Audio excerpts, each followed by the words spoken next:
Fun. Hello, you guys. welcome to the Women's Cave. Wow. I'm trying to be professional, or maybe because I'm just tired because we just came back from like New York and worked all weekend.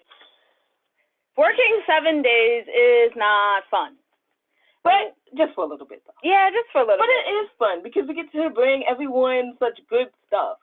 So yeah, and I got free food. You know how I am about free food. She's about almost free anything. Yeah, that's true. And I had a free drink on a semi-celebrity. Well, they would be considered a celebrity in where they are. Yeah, well, so yeah, a free drink is always exciting, you know. Jack and Ginger, that's our jam. All right, anyway, moving on, because we're kind of boring right now. I'm not going to lie. Yeah, I guess we're tired. We're actually putting together, looking for the final touches on the 25 hottest indie. Don't you dare. Look at that. It's okay. not done. Final touches. See, all those final touches. She did this last night. These are all her notes from last night. And she took the ones off the cover and the ones on the side. So did she get in? She got in her house. What time you get in? I got in I want to say 7:30. Yeah. I get to the studio today, and she's like, well, I found 1/3 of the problems. And I'm like, just 1/3? It looks like every problem. I didn't find every problem because I was too tired to find every problem. And you know I can't drink my coffee like I want to because the doctor said I had to cut back on my caffeine. Oh, yes. Welcome back. You're from bed rest. I know. Woo! Okay. I know bed rest sounds like it's a beautiful thing. But when you're in your house for a week, and you're just looking at the same windows, and you're, waving to your neighbors outside, you're like, maybe I'm going a little crazy. And that's what happened to me. But I'm Jade. And I'm Ramona. And we remember to introduce ourselves. We wrote books. So, we wrote the And I Thought series. Why? Why seasonal allergies? Why? And I Thought series. And I Thought the voice was bad. And I Thought being grown up was easy. Both available. Well, one is available on Audible.com. The other one is available soonish on Audible.com. And if you guys were going to get And I Thought Being Grown Up Was Easy, wait for the Audible because she does our words so much justice that I think she rewrote our book while we were asleep. And if you did, great job, Joe. Great job. I love it. I love it. Also, Foreign Coffee is available on Audible.com. Anything else? And then all the other books on Amazon.com, BarnesandNobles.com. You can check out everything your ladies are doing on www.andwethought.com. But you're not here to hear about us. You're here to hear from our wonderful guest. Wonderful guest, would you like to introduce yourself? Hi, I am Ashley Bernardi, and thank you so much both for having me today. Oh my gosh, it's so exciting. So I'm a book publicist. I'm the founder of Nardi Media, and I specialize in book publicity for authors. What does that mean? That means I help authors get media placements in TV, radio, print, online, podcast, blogs, speaking engagements, book events, you name it, so I can help take their message to the masses through powerful book publicity. So that's what I do, and I'm so excited to talk to you about my passion today. Thanks for having me. Okay, this is going on. I love it. I feel like I need a her in my life. Yeah, I do. I feel like I need a her. Do you take on pro bono clients? I'm just going to work with whoever, as long as I love the book, right? So how did you get started? So it's interesting. I actually started my career in journalism. So I was a network TV producer. I was a producer at CBS News, and I was a senior producer for an energy and environmental show on Bloomberg. And I was also a producer for the Washington Post Live. So I spent about a decade in journalism before I crossed over to PR and media relations. I'd always been interested in it just because working in a newsroom, you get exhausted and burnt out, and I could go on. And I would just always have been interested in the PR life. So when one of my shows was canceled, as all good shows end up getting canceled, they all come to an end eventually. I said, I'm going to try my hand at PR. So I tried PR, and I was like, I got this. I could do this. And I started booking clients on the Today Show and MSNBC, things like that. That's when I decided I could launch my own company. And my first client was a book author. And I love working with book authors, particularly nonfiction book authors, because they are experts on a subject matter. It could be health, wellness, science, spirituality, politics. But what I've learned is that the media needs to hear from nonfiction book authors because they have a new and interesting voice and message to share with the world.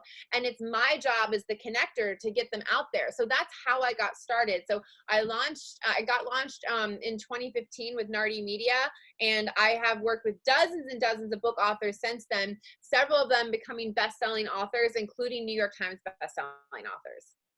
That's fabulous. You see how she didn't say poetry at all, so that counts us out. Okay. Hey, I I want to can take do a moment. poetry. You know, I have to say I haven't done it yet in terms of PR, but I am willing to try anything once. I like it. I like it very much. I love your ability. I love the fact that you're like, I'm willing to take that challenge. Please don't. It's quite fine. We understand that poetry is hard to sell to people who like books. Can you imagine when I sell it to the masses? Although I might take this moment and brag. No, I can't. Take this moment. All right. Question number 2. I was about to say that.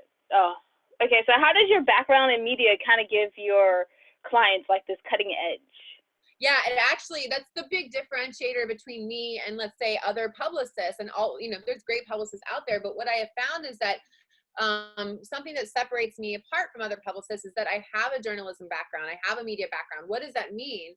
That means that I have been in the trenches, in the newsroom. I have watched how coverage is decided, how it plays out, how we find characters of a story, how we find human interest aspects of stories. And from there, I'm able to take that experience and turn it into pitches for my clients, right? To pitch the media. So I know how to talk to journalists. I know when to pitch them. I know how to write a pitch to them, not too long, not too short. I know all of the perfect elements to craft a pitch that's going to be picked up in the media that a producer or reporter is actually going to be interested in covering. Wow. I feel like I should go to a course. Do you give a course? Do I? I don't. I can. I have recorded some courses, but thank you for asking that. Maybe I will. I don't have a course yet. You should. I know some places that need you. It will happen to know it. And if all else fails, I need you to increase my knowledge base. That's why I'm here, right? Yeah. Right. So what are the top 3 advice that you would give to authors? Besides, you know, you, obviously. Yeah, the first one, well, -1A would be book her, and then 0 would be book her and pay her a lot more money than she's worth. What? Yeah, it's about the 3.5 million, 6 million, 7 million. She's already worth like 7 million, so they would be like 21. Yeah, so pay her like $21 million to do your book. Yeah, that's about it. What are the other 3 points? Okay. What are the other 3? You've covered it all. My work here is done. No, I'm just kidding. So my one piece of it, okay, well, I have 3. I actually have many more than 3, but I'm going to give you my top 3. So my first piece of advice is don't always rely on your publisher to get you a ton of press for your book. So if you actually have a traditional publisher, that's amazing. That is great. I want you to have a conversation with your publisher very early on and ask them, what is your marketing team going to be doing in terms of media outreach for my book? How much can I be relying on them to get me book publicity? Or do I need to look into hiring an outside team? And that's where people like me come in. And I've worked with all the major publishers, but you need to be having this conversation very, very early. And why? Because not all publishers have the resources to dedicate a lot of time and effort to get you pitched in the media. And people are always surprised. It takes a lot of time to pitch the media. I mean, this is all my team does all day long. I have people dedicated to just connecting with the media because that's how much time it takes to break through, to write a pitch. So have a conversation with your publisher and have it early. So this goes to my second point too. Start your book marketing plan early. So I've had many authors come to me like a week before their book launches and they say, Ashley, oh my gosh, my book comes out next week and I really want to work with you. And I say, I'm sorry, I'm not available. I don't do fire drills. Where have you been the last 9 months? And why haven't you been thinking about your marketing plan as you're in the book writing process? Because that's absolutely what you should be doing. So you need to think strategically about this. And if you want to have a successful launch with many media placements, you need to be developing your book marketing plan 1 year to 9 months prior to launch, right? And then you identify all of your media targets, your wish list of media placements, and you need to start pitching them early. How early? I mean, you can start pitching anywhere from 6 to 9 months in advance, especially for podcasts and longer lead magazines. So that's my second point. Start your book marketing plan early. Even when you're in the book writing process, think about how you're going to be marketing your book and what media outlets you would love to be on to spread your book's message. And my third, yes. I know. I know that answer. I want Good Morning America. Move on. Okay, see, put that. Now, when people say, I want Good Morning America, you need to ask yourself, Why do I want Good Morning America? Is this book I wrote for Good Morning America's audience? So I like to be a little bit of an interview doctor when people tell me, oh, I want to be on the Today Show. I want to be on Good Morning America. That doesn't mean your book is the right fit. That doesn't mean, so if your book caters to moms who stay at home, then you should be pitching yourself on Good Morning America. If you have a business book for women in leadership, you need to be pitching not Good Morning America and be thinking about Harvard Business Review and Entrepreneur and Inc. and Fast Company and Forbes. Finance and Forbes, exactly. So I caution, I say, sure, you want to be on Good Morning America, but really ask yourself why, and think about your book's audience too. So another point, I guess this is my final point, and this is something that's come up a lot for me lately, is podcasts. Podcasts are growing exponentially, as you both know. We're on one right now, right? So think about podcasts. Podcasts are an amazing way to take your book's message, spread it to the masses, because I find that a podcast audience is a book buying audience in the same way that NPR is a book buying audience. And there is literally a podcast for everyone. There is a specific niche out there for your book. If you wrote a book about sewing kittens for kittens, there is probably a podcast out there about it. And I know there are actually plenty of like cat and dog podcasts, because I had a cat book once, and yeah. So anyway, there are podcasts out there. So podcasts are huge. You want to set a goal. Like I have some clients who set goals like, I want to be on 50 podcasts by the time I launch. I want to be on 20 podcasts by the time I launch. That's great. Do some research on the types of podcasts that you want to be appearing on and reach out to them early, because you want the podcast interview to publish sometime before launch to help drum up pre-sales and interest, or right around launch week to build that momentum. So think about that. So set your goal for podcasts, identify podcasts using apps such as Stitcher. Stitcher is a great app to find top ranked podcasts. And then make sure you conduct your outreach to these podcasts early too. 6 months in advance is usually my sweet spot, just because I find that I host the podcast too. We're now booked out. We are booked out months in advance. I don't even need to have any more podcast interviews right now because we are so booked out. And that is pretty standard for many podcasts these days. But don't discount podcasts when you're thinking about your book marketing strategy. It is very important that you incorporate in it if you are publishing a book. And those are my 3 pieces of advice. I love your advice. I love your advice. I love it. Such good advice. Yeah. I feel with that because we're not as good as you, but we do teach a small lesson on this. And what you said, I was like, oh wait, I actually know something. I mean, we say it all the time. We're like, podcast is your new best friend. And I want to add to the whole podcast thing, because when everyone goes, I want Good Morning America or Today, you do recognize you're only getting a 5 to 7 minute slot, and 7 if you're actually super famous. Yep, exactly. So you have to think about that.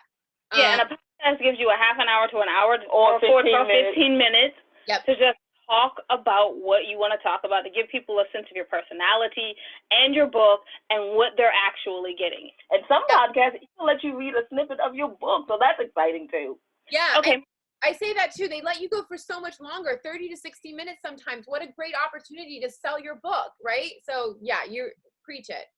And please, I'm going to say point number 4, don't be boring. Because if you're a half an hour to an hour and you're boring, you've wasted a lot of people's time. And now no one wants to buy your book for sure. Well, here's my advice to that point is that you are an expert on a subject matter that you probably wrote 150 to 300 pages about. So I would hope that you're passionate about it. I really would hope that you are.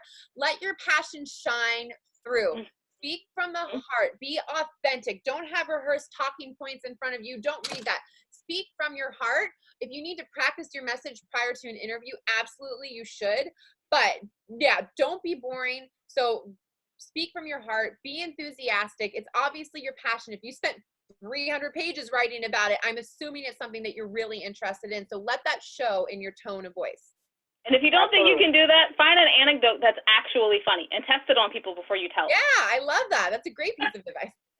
All right. I guess you can tell we do classes on this, right? Not nearly as good as you. That's why we said you should do classes. Well, thanks. Maybe one of these days. So you can take our spot. We'll be like, whose books? Oh, yeah, you're better off with her anyway. Question number 4. Because we're organized today, y'all. Yes. Because you're really important. We have questions. Because, we normally just kind of shoot from the hip. But anyway, what can authors expect when they hire a book publicist? And how on earth do you manage, clients' expectations. I was about to tell an anecdote there, but this is your question, so you can tell all the anecdotes you like. Okay, so gosh, I have where do I start with all this on book launches? I mean, okay, let me think. I would love to say you're saying anecdotes on just best practices for book launches and. Yeah, well, or managing expectations. I put this book out in the world, and now tomorrow I should be on Good Morning America. Yeah, I get this question a lot from most all of my clients, and here's what I'm gonna say. Everyone wants to be on Good Morning America. They all want to be on the New York Times bestseller list. How do I get to Good Morning America? How do I get to the Today Show, right? We want to know that. So where do you start? And I always say this, start locally. Start locally, because if you can't make a splash in your hometown of Annapolis or DC or San Francisco, then national media is going to say, what makes me think that they're going to make a splash to a national audience, right? And they also, if Good Morning America, they're going to want to see video of you talking on camera in an interview setting. If you don't have that, you're not going to end up or even be considered on the show. So everyone's like, oh, I want to be, you can't ever go from zero to Good Morning America in the same way you can't go from I'm going to run a marathon to running a marathon, right? It doesn't happen on the same day, and it doesn't happen overnight, which is why you want to start locally. Look at your local papers. Start making a splash in your local papers. Get a feature story about you there. Get on TV in your local media market, right? And then from there, expand and start growing and just to build a momentum bigger and bigger. And then eventually you can take all of that great press that you've gotten, send it to Good Morning America, prove to them you're a thought leader. Something else that these national TV shows look at now are social media more than ever. So the two things that I tell people in my speaking engagements are, if you want to be on national TV, there's two things that you need. You need to have links to prior press placements, and you need to have a pretty engaged social media following in the thousands, if not millions. And I don't want to discount anyone if they don't have millions. It doesn't, really, that's kind of second tier to having links in an interview setting. But this is what the media is thinking about. So consider that, and also know that it is a marathon, not a sprint. It's not going to happen overnight unless there's some crazy viral video of you out there that whatever, but it's not going to happen overnight. It takes a lot of careful time planning and strategic planning. And then by starting in your local media market, that's a great way to get on that roadmap to getting on national TV. Exactly. I love that. Now, why should people hire a book publicist? Because we want to get you clients. Oh my gosh, I love that question. Thank you. Well, look, if a tree falls in the woods and nobody hears it, does it make a sound, right? So if you write a book, if you spend all this time writing a book, who's going to hear about it if you don't have a book publicist? If you don't have a cheerleader shouting it to the rooftops, trying to get you placed in your targeted strategic media outlets where people are going to read about you and buy your book, right? What's the point of writing the book in the first place? You should absolutely consider hiring a book publicist if you have written a book and you want to get it into the hands of the people that should be reading it. So something to consider. And I love working with nonfiction authors. We also can take on fiction authors as well. But in my not poets, no, I'm joking. I can say in my wheelhouse, I love nonfiction authors, and I think it's smart for any author to consider anywhere. So yeah.